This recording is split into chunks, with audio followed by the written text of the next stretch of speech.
Yorana et bienvenue dans cette nouvelle édition de Fa'at ou de Top. Aujourd'hui avec nous un enseignant, un artiste, un passionné des enfants, Tereitua Yvon. Yorana Tereitua. Yorana Moete.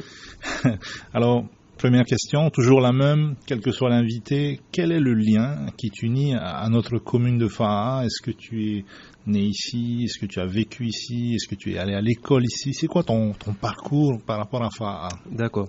Alors, qu'est-ce qui fait de moi un Tamar Ifa'a? J'ai grandi dans le quartier M'Ay. En fait, mes grands-parents avaient un petit snack dans ce quartier. Et donc, j'ai passé toute mon enfance dans le quartier M'Ay de Fa'a. D'accord. À la suite de ça, donc, j'ai fait mon école primaire à l'école de Veyaha. Oui. Et j'ai fait mon collège au collège de Fa'a, qui s'appelle aujourd'hui Henri Hiro, mais qui à l'époque s'appelait le CES de Fa'a. D'accord. Et donc ensuite, tu as continué tes études pour faire quoi? À quel moment est née ta vocation pour l'enseignement déjà? Est-ce que c'était une vocation ou est-ce que c'était un choix plus pragmatique? Qu'est-ce qui a orienté tes études par la suite? Alors disons que dans ma jeunesse, j'ai fait beaucoup de scoutisme. Et donc j'ai été chef au niveau des scouts et l'étude de la nature m'a tout de suite plu. Donc c'est pour ça que j'ai passé après le bac que j'ai passé à Travo. Donc j'ai décidé de faire des études de biologie et donc j'ai fait mes études à l'université.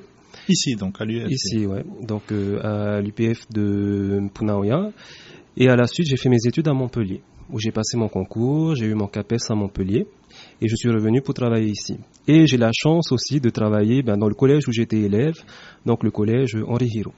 D'accord, alors on va revenir à ton activité actuelle, mais décris-nous un peu ton enfance dans ce quartier M'Ay. C'était quoi l'enfance dans le quartier M'Ay à ton époque? Alors à l'époque, il faut savoir déjà que mes grands-parents... T'es pas très vieux, hein, on va pas briser de secret, mais t'es pas très vieux non plus. Non, j'ai juste 33 ans. Voilà. Et à l'époque, on va dire que j'ai grandi avec mes grands-parents, qui sont des Chinois Hakka. Hein. Mm-hmm. Et on va dire que pour eux, c'était le travail d'abord. C'est-à-dire que on était tout le temps au magasin, en train de travailler, donner la main. Et on est d'origine... Il avait un nom, ce snack? Oui, c'était le magasin Catherine, du nom de ma grand-mère. Je pense qu'il y a des gens de Fa'a, notamment du quartier M'Ay, à qui ça doit parler, ça. Oui, sûrement, parce qu'ils ont tenu quand même le magasin pendant plus de 20 ans. Et donc le magasin Catherine, ma grand-mère, donc, du nom de ma grand-mère, disons qu'on avait ce magasin, mais on était d'origine très modeste. Mm-hmm. Et du coup, pour mes grands-parents, c'était le travail et l'école d'abord. Donc, on n'était pas souvent autorisé à se balader dans les quartiers ou à aller s'amuser. On était surtout là pour donner la main et pour aider. Ah, une enfance studieuse et laborieuse. Alors. Oui, alors, il faut savoir aussi que j'ai grandi une partie à Teahupo. Donc, mes parents, eux, vivaient à Teahupo, Fenoy-Chiré. Ouais. Et soit c'était le magasin, soit c'était donc la brousse avec les fa'aputaro, le travail, donner la main, toujours donner la main. D'accord. Et donc tu reviens de Montpellier, tu as passé ton CAPES à ce moment-là. Donc tout dans la foulée, hein. Il n'y a pas eu de... Tout dans la foulée, et après le CAPES, donc j'ai fait un report de stage pour passer l'agrégation, oui. que j'ai pas eu. Et donc après mon report de stage, je reviens ici et je suis professeur stagiaire au collège de Travo. Et après mon stage, j'ai fait ma première affectation a été le collège Henri Hiro, où j'ai demandé à être affecté. Donc c'est toi qui as demandé à revenir? Oui, c'est ça. D'accord. Parce que, on va parler franchement, hein, le collège Henri Hiro, dans certains milieux, il a une réputation qui est justifiée ou pas, tu vas nous l'expliquer. Et puis certains profs perçoivent une affectation à Henri Hiro presque comme une punition. Et alors toi, tu réclames d'être affecté à Henri Hiro? J'ai réclamé d'être affecté à Henri Hiro. Alors le collège Henri Hiro a souffert et souffre encore d'une réputation avec des élèves plutôt difficiles. Mais on va dire que c'est là-bas que j'ai passé, on va dire, mes plus belles années collège, parce que lorsque j'ai été élève à Henri Hiro, lorsque j'étais en 6e, j'ai pu faire un voyage au Japon. Donc j'ai pu participer à la Convention des enfants d'Asie et du Pacifique, la PCC. Et à l'époque, ils recrutaient les élèves d'Henri Hiro. Et je me souviens que à l'époque, on avait beaucoup d'enseignants, et toujours d'ailleurs, on a beaucoup d'enseignants engagés, beaucoup de projets pédagogiques. on faisait plein d'activités qui faisaient que on se sentait bien dans ce collège. Et du coup, quand on m'avait affecté initialement à Moorea. Et on va dire au niveau de la commission, ils m'ont dit qu'il y avait un poste qui allait se libérer à Henri Hiro, donc je me suis jeté dessus parce que je me disais. Alors ça fait quoi le premier jour de la rentrée ou alors à l'après-rentrée quand on revient et on est passé de l'autre côté du bureau finalement. Alors tout m'a semblé plus petit. Oui. Parce que je me suis dit, quand j'ai vu ma salle comme je suis prof de biologie, donc prof de sciences, j'ai vu ma salle et je me suis dit, waouh, j'étais assis là sur les bancs et maintenant je suis prof. Mon premier sentiment a été un sentiment de fierté, oui. Parce que je me suis dit, étant élève de FAA, arriver jusque là et être prof, je me suis dit que j'avais fait un beau parcours. Donc j'étais fier de moi et je me suis dit aussi que c'était quelque chose que je devais transmettre aux élèves. Cette fierté d'être de FAA, d'être de Henri Hiro et d'être prof et de réussir. Donc c'est pour ça qu'à chaque fois que mes élèves aujourd'hui me disent qu'ils peuvent pas y arriver ou qu'ils ont des obstacles, je leur dis qu'il faut qu'ils s'accrochent, il faut qu'ils croient en leurs rêves. Et qui se battent, qu'ils travaillent pour atteindre leurs objectifs. Alors tu as peut-être un avantage sur d'autres profs, c'est que tu es en face d'eux, tu as un exemple vivant de ce que tu prônes, puisque tu es l'illustration du fait qu'on peut, étant ancien élève d'Henri Hiro, devenir prof et qu'il n'y a pas de limite finalement. Il n'y a pas de limite. On va dire les seules limites, c'est les limites qu'on s'impose soi-même, c'est les blocages qu'on s'impose soi-même. Et donc Henri Hiro aujourd'hui, l'enseignement, ça a évolué. On a toujours un peu ce réflexe d'une génération à l'autre de se dire c'était plus dur à mon époque. Voilà, aujourd'hui c'est moins dur, tout a été dilué. Quel est ton sentiment, toi qui a été élève, qui est aujourd'hui prof? Quelle est l'évolution de l'enseignement depuis que tu es élève à Henri Hiro? C'est pas propre à Henri Hiro, c'est l'enseignement en général. Au niveau de l'enseignement en général, il y a une évolution. C'est sûr qu'au fur et à mesure des réformes qui se sont mises en place, au fur et à mesure des différents pédagogues qui ont donné leurs avis, mais c'est sûr qu'il y a une évolution. À l'époque, par exemple, on nous donnait beaucoup de devoirs à la maison, alors qu'après on nous apprenait de donner moins de devoirs à la maison, de tout faire au collège. Mais à part tous ces détails, au niveau de l'enseignement des sciences, donc de la biologie, c'est quelque chose de très intéressant parce qu'on doit toujours partir du réel. Donc à ce niveau-là, ça n'a pas vraiment changé. Donc on part toujours de l'observation, on part toujours de ce qu'on voit en réalité. Et on parle surtout de ce que les élèves doivent expérimenter. Donc par eux-mêmes, ils doivent réaliser leurs activités et être en autonomie. Alors quand on est jeune professeur au collège, le public qu'on a en face de soi, indépendamment du lieu, je veux dire, il est à un âge un peu difficile. Il est à l'âge où les hormones commencent à se bousculer, les petits copains, les petites copines, les distractions, les premières sorties, l'alcool ou que sais-je encore. Comment est-ce qu'en tant qu'éducateur, en tant qu'être humain, est-ce que c'est facile finalement d'avoir en face de soi des jeunes adultes en devenir qui sont encore des enfants, certains dont les parents sont eux-mêmes très jeunes? Ça doit pas être évident. Ce n'est pas évident, mais par contre, c'est un beau challenge.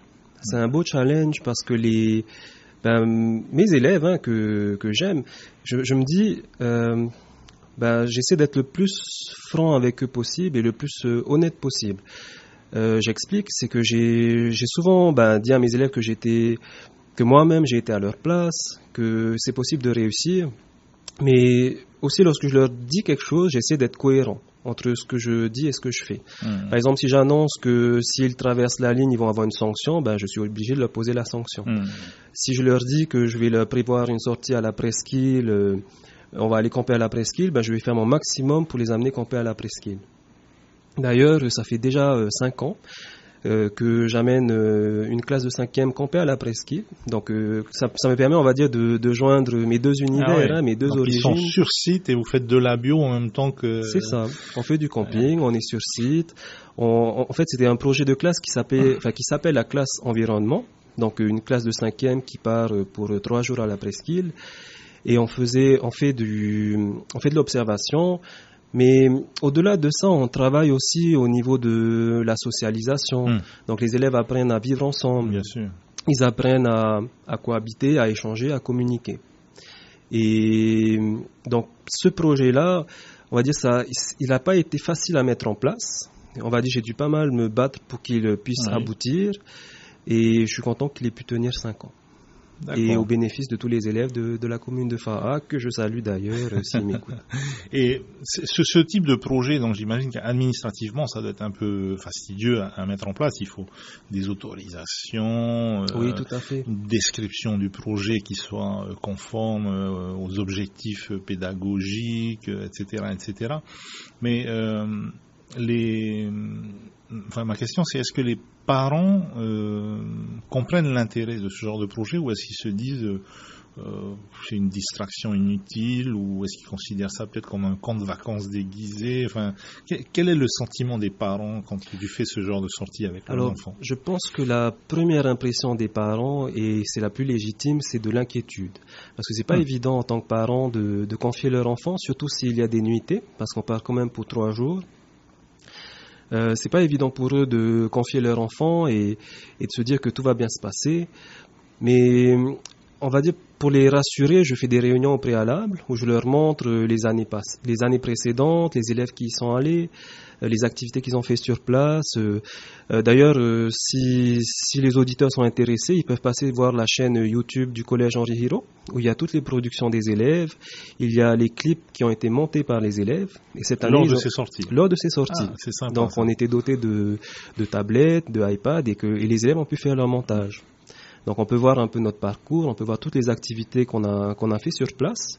Et en montrant ça aux parents, déjà ils se disent que c'est rassurant, qu'on n'est pas non plus des guignols dangereux qui allons amener leurs enfants n'importe où. Et c'est assez, on va dire que c'est rassurant pour eux. La première nécessité pour la réussite de ces voyages, c'est de convaincre les parents et de les rassurer. D'accord. Ensuite, au niveau des élèves, c'est sûr que certains traînent un peu la patte, mais au final, quand ils y sont, ils sont immergés dans le groupe, immergés dans le cadre naturel, et ça les change. Ça les change.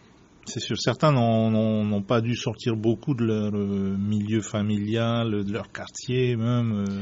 Là, c'est un dépaysement, quoi. Oui, totalement. D'autant plus qu'on a une activité que je propose aux élèves. J'appelle ça le rituel des 5 sens. C'est-à-dire qu'on se met la première étape du rituel, c'est d'observer tout ce qu'il y a autour de nous. Et la deuxième étape, c'est de fermer les yeux et d'utiliser tous les autres sens. C'est-à-dire l'ouïe, l'odorat. Et on fait cet exercice dans le truck avant de partir. Donc on regarde ce qu'il y a, on ferme les yeux. Et on écoute, et les élèves, ils captent juste les bruits environnants de la ville, c'est-à-dire ils entendent la route, ils voient des déchets qui traînent, ils voient la pollution. Et arrivé sur place, je leur refais faire l'exercice assez régulièrement. D'ailleurs, c'est un moyen pour moi, on va dire, de les ramener au calme. Et lorsque je leur fais cet exercice là-bas, ils se rendent compte qu'ils arrivent à capter des bruits qu'ils n'auraient pas pu capter en ville.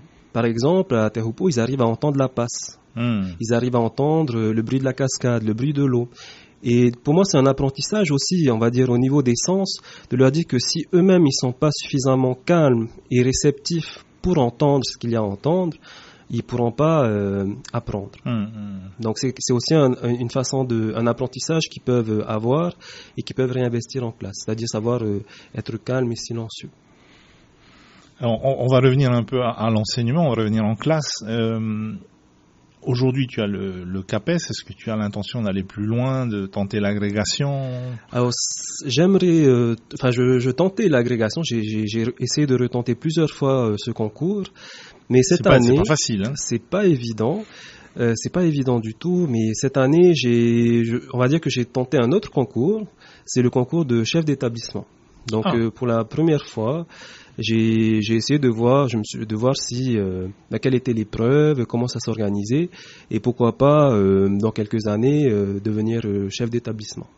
Donc ça, c'est quelque chose qui est en train de se construire dans ton esprit, finalement, dans la progression de ta carrière, peut-être d'arriver à ce stade où tu dirigerais un établissement. Pour l'instant, c'est une toute petite graine qui commence à germer en moi, et je me dis, être chef d'établissement, c'est aussi être moins proche des élèves. C'est beaucoup de responsabilités. Et c'est aussi beaucoup de responsabilités.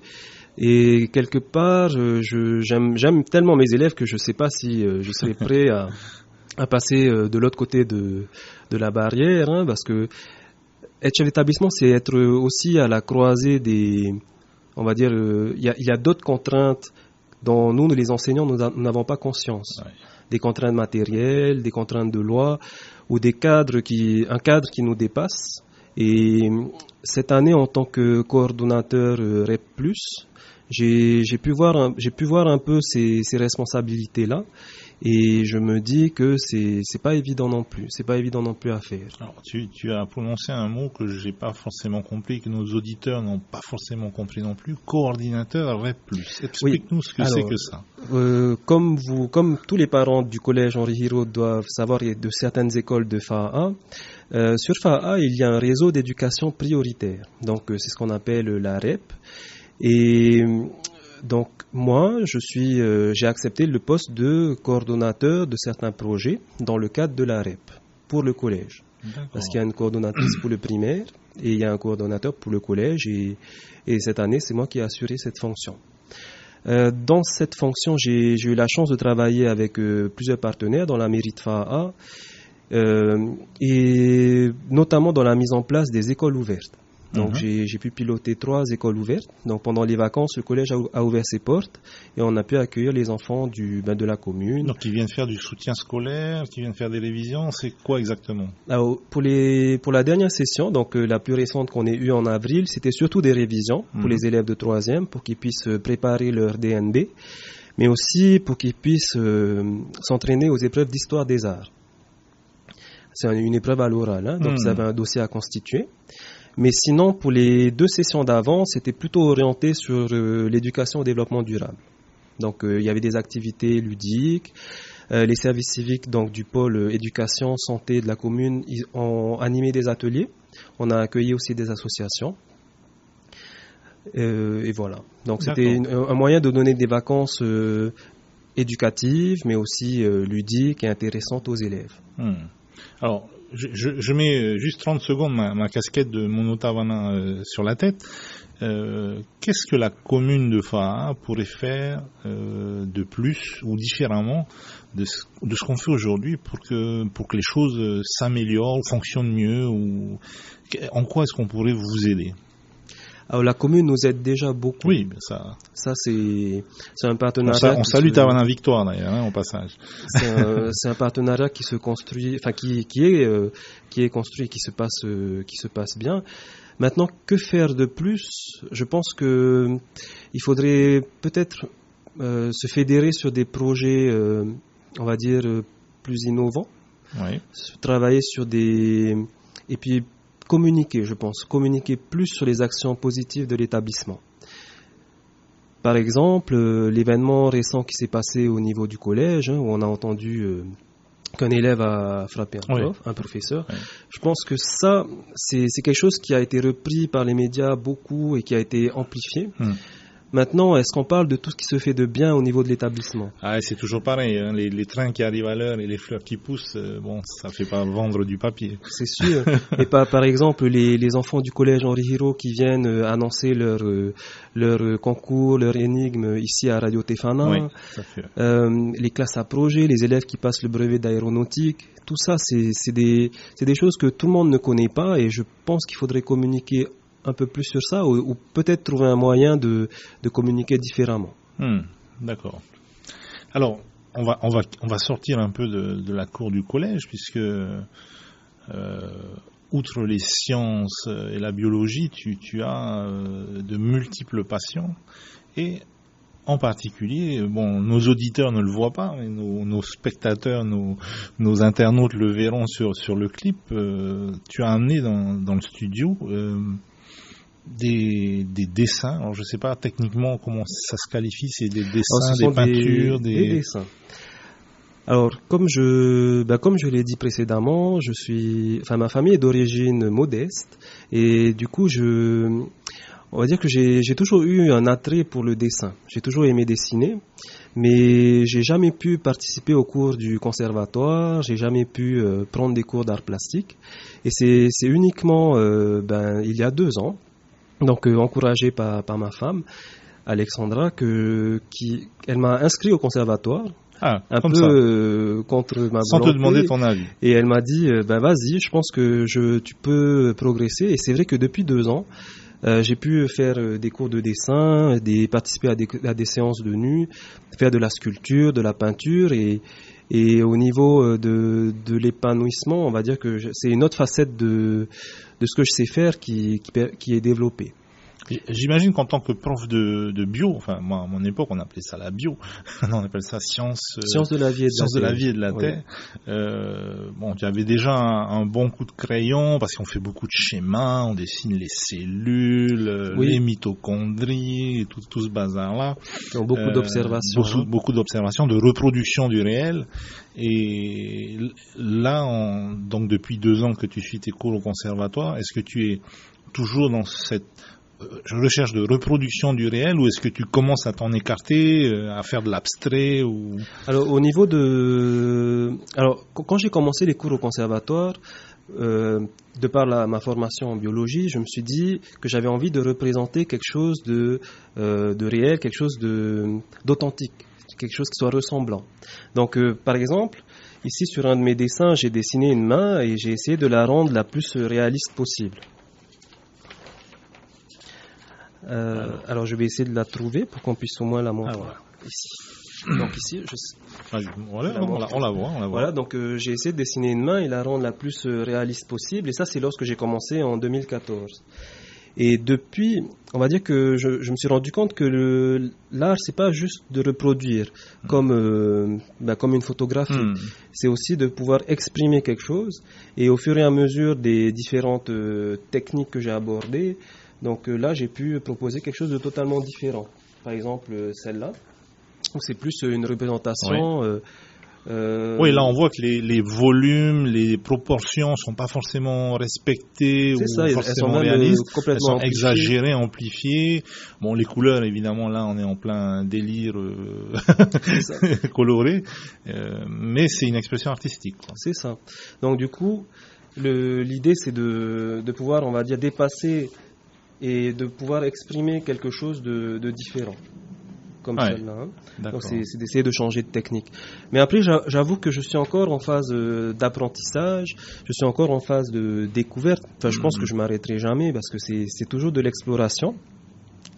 Et c'est quelque chose qui est passionnante. C'est quelque chose qui Alors, tu fais uniquement du dessin ou également de la sculpture ou d'autres formes de techniques artistiques? Alors je fais du dessin, je fais aussi de la peinture, donc la peinture sur toile, de la peinture avec de la peinture acrylique.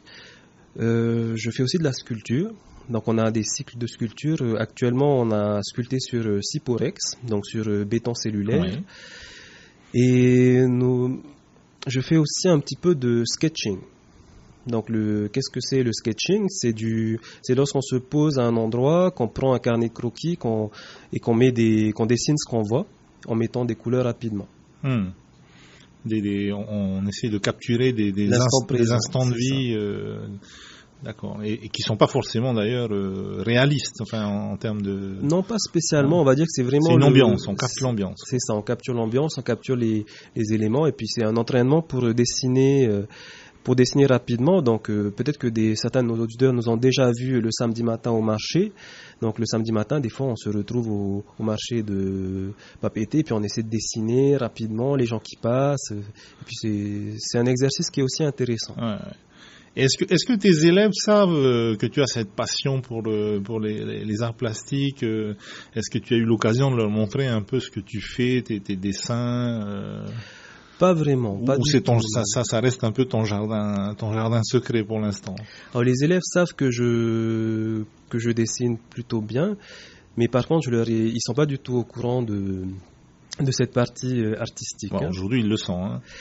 Ce qui me dérange absolument pas, étant donné que c'est aussi quelque chose que je voudrais qu'ils sachent. C'est que même si en tant qu'adolescents, ils n'ont pas forcément, ou leurs parents n'ont pas forcément les moyens de leur donner les cours, de leur donner ce qu'ils voudraient, c'est pas grave. Même en grandissant, même en devenant adultes, ils peuvent atteindre leurs rêves, ils peuvent faire ce qu'ils veulent une fois, et ils peuvent même se donner les moyens de faire ce qu'ils veulent. Voilà. D'accord. Et alors, je vois qu'il y a un de ces dessins qui est encadré. Est-ce que c'est le premier d'une série qui va mener vers une exposition, ou est-ce que c'est juste un dessin particulier que tu as voulu encadrer pour le mettre sur les murs de ta maison? Alors, ce dessin, j'ai fait l'encadrement moi-même. Donc là, d'accord. c'est pour ça que je l'ai apporté, c'est pour que les internautes puissent voir une fois le dessin réalisé, il peut être encadré et c'est pas du tout le même rendu. Oui, tout à fait. Oui. Et là, l'encadrement, je l'ai fait avec une personne qui s'y connaît en encadrement. Elle m'a donné un petit cours et puis on va dire que c'est la technique qui évolue et puis ça fait partie un peu de mes recherches artistiques. Maintenant, concernant une exposition, je me dis pourquoi pas dans un futur proche. Et j'ai déjà été amené à exposer, donc c'est plutôt l'exposition collective qui se déroule au Chevalet toutes les fins d'année. Donc j'ai participé l'année dernière et j'y participerai sûrement à la fin d'année 2016. D'accord. Alors moi, je pense qu'il faudra un jour qu'on fasse une exposition, pas forcément que de tes œuvres, mais si tu as d'autres collègues artistes, il faudra qu'on fasse une petite exposition à la mairie de Fahar. Ah, mais sans souci. Hein, dans nos beaux locaux de la mairie de Fahar, je pense que ce serait sympa que les élèves puissent venir voir ce que font leurs professeurs. Avec plaisir. Hein, et puis, est-ce que la mairie de Fahar nous autorisera à exposer des nus dans le hall ? Ah, mais la mairie de Fahar est ouverte à toute forme d'art. Hein. L'art n'est pas... Génial. Voilà. D'accord. Alors, au niveau jeunesse, au niveau éducatif, bon, il y a ce que tu fais dans le cadre de ton métier. Est-ce qu'il y a d'autres choses auxquelles tu penses qu'on pourrait faire pour nos jeunes ici à Fahar et puis plus généralement, quoi? Peut-être, je pense qu'il y a beaucoup de choses qui sont mises en place au niveau éducatif déjà. Donc au niveau du système éducatif, avec la réforme qui arrive, le fait de travailler différemment, de faire plus d'activités pratiques, plus de liens entre les matières. On va dire que ça c'est la partie institutionnelle. Mais je pense aussi, et c'est ce que je dis souvent aux collègues, hein, ou c'est ce que je dis aux parents, il ne faut pas négliger l'impact des associations de quartier et des clubs de sport, des activités sportives, parce que souvent les élèves, lorsqu'ils reviennent à l'école et qui sont plus cadrés, qui sont un peu plus, on va dire, plus disciplinés, c'est que souvent derrière, ils se sont inscrits dans un club, ils ont décroché une licence sportive et qu'ils ont d'autres activités. Donc je pense que ce n'est pas uniquement un travail qui doit venir du collège, c'est certes aussi un travail avec les parents, mais aussi avec toutes les institutions, y compris les associations de quartier et les associations sportives. Bah ici sur Fahar, on a quand même un réseau d'associations aussi bien de quartier que sportif qui est bien dense et bien actif. Oui. Ouais. Et on voit les fruits, hein, on constate les fruits que ça apporte au niveau de l'établissement, au niveau du collège. D'accord. Ben, territoire, le temps passe très très vite. On est arrivé au terme de notre émission. Est-ce que tu aurais un dernier message que tu voudrais adresser à nos jeunes, plus particulièrement à ceux qui t'écoutent, qu'ils soient de Fahar ou d'ailleurs, hein?